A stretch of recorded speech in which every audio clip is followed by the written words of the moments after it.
आते हैं कि वीडियो के आगे के भाग में कि 5 तत्व की हमने बात की। तो अग्नि तत्व में अग्नि को रखें। अग्नि तत्व है कहाँ?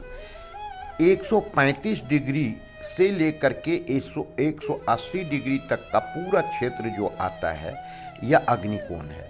अब इसमें कोण कोई भी जो होता है दो दीवार के मिलने से बनता है।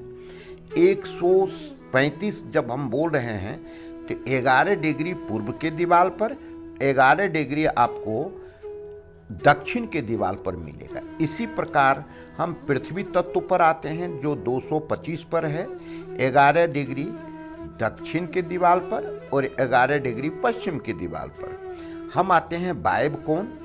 वायव्य कोण जो है यहाँ पर जो है आकाशीय तत्व होता है जो 11 डिग्री रहता है आपका पश्चिम के दीवार पर और 11 डिग्री आपका ये उत्तर की दीवार पर होता है। अब हम आते हैं ईशान कोण। ईशान कोण में जल तत्व रहता है। जल तत्व जो कि 45 डिग्री पर स्थित है।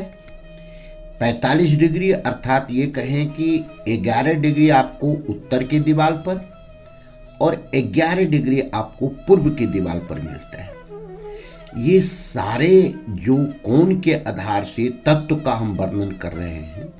बाकी जो तत्व है यह चारों दिशा में भी होता है। जैसे पूर्व की दिशा में वायु तत्व, दक्षिण की दिशा सेंटर दक्षिण अग्नि तत्व, पश्चिम की दिशा सेंटर जो पश्चिम है वेस्ट का क्षेत्र उसमें आकाश तत्व रहता है और उत्तर के दिशा जो 0 डिग्री पर आता है यह आता है 0 डिग्री पर यह जल तत्व आता है। तो ये पांचों तत्व को संतुलन में रखना आवश्यक है। पांचों तत्व संतुलन में कैसे रहेगा? यह जिस तत्व का जो क्षेत्र है उस तत्व में वही चीज का निर्माण करना है। जैसे खाना किचन बनाना तो किचन अग्नि तत्व में रहेगा क्योंकि अग्नि से खाना बनता है, अग्नि तत्व आता है।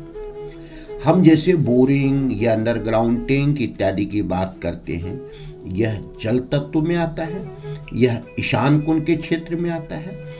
पृथ्वी तत्व जहाँ पर हम सोते हैं मास्टर बेडरूम इत्यादि हो क्योंकि इसमें स्थिरता रहती है, पृथ्वी तत्व है तो यहाँ पर मास्टर बेडरूम बनाते हैं।